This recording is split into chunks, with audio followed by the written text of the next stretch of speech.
What's up, guys? It's Jeramie with Jeramie Photography. Thank you so much for tuning in today.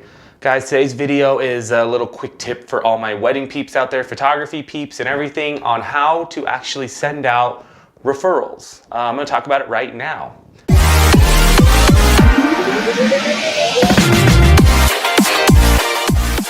What's going on, guys? Welcome back to the channel. My name is Jeramie. If you guys are new to the channel, please consider subscribing. If this video helps you in any way, give it a thumbs up and then click that bell for notifications. It just tells you every time I come on. So guys, this video is pretty simple. I refer a lot of photographers out and I get a lot of referrals, and I also go on social media and I see a lot of referrals go out. And one of the things that kind of irks me is a lot of people are referring photographers that aren't in their style, or also referring people that aren't in their price range. Now, I get it. When somebody calls you and says, hey, we would like you to shoot our wedding, our budget's $800, you go, I can't shoot it for $800, but I'm gonna push it out there for you and help you out to maybe get somebody to shoot your wedding for you. So you push out a referral, $800, and all of a sudden I see all these photographers come in and go, I can do it, I can do it, I can snag it. And what's happening with the industry is that we are making it seem like that price point is doable for some people. Photographers, I understand as well. You're hungry to shoot. Maybe you're coming up on the ladder, and $800 for a wedding sounds amazing. But ultimately, it's going to hurt you. And it's so hard for me to help you understand this, because me being a photographer 11 years in knows how it was first, second year in. But I want to tell you that once you start putting value on your work, everything's going to get so much better. You're going to get better clients. You're going to shoot better. You're going to have better gear. You're just going to be better. And so when we get these referrals, we need to make sure that we're actually doing it for the right reason, that we're still putting our A game on. But that's not what this video is about, guys. This video is for those that are referring people out. So here's how I refer people out, no matter the reason.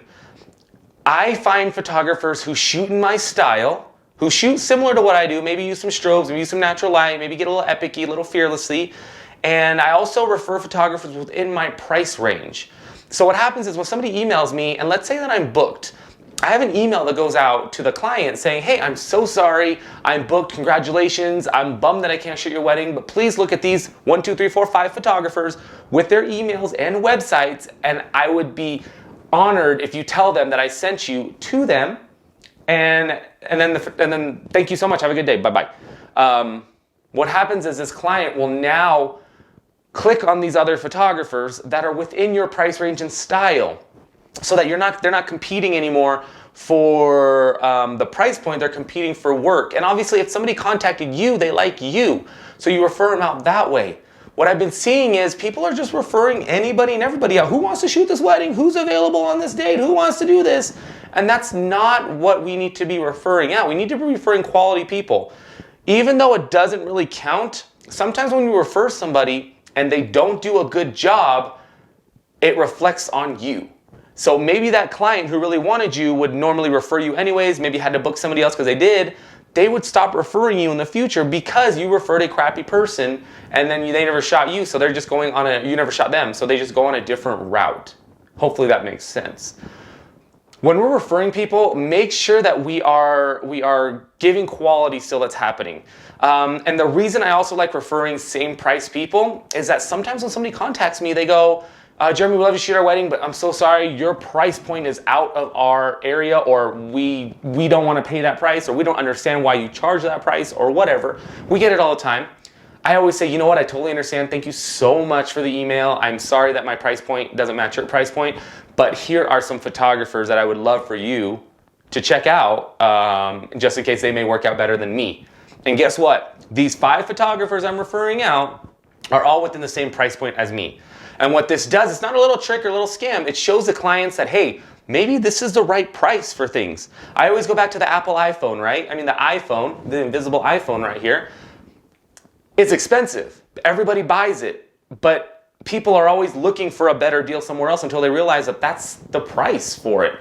So it makes it a lot easier. Now, the tactic that I did, I call it a tactic, even though it's not a tactic, sending out other photographers. I've actually had 6 photographers in the last, or 6 brides in the last year write me back and say, you know what, your price point is actually pretty good.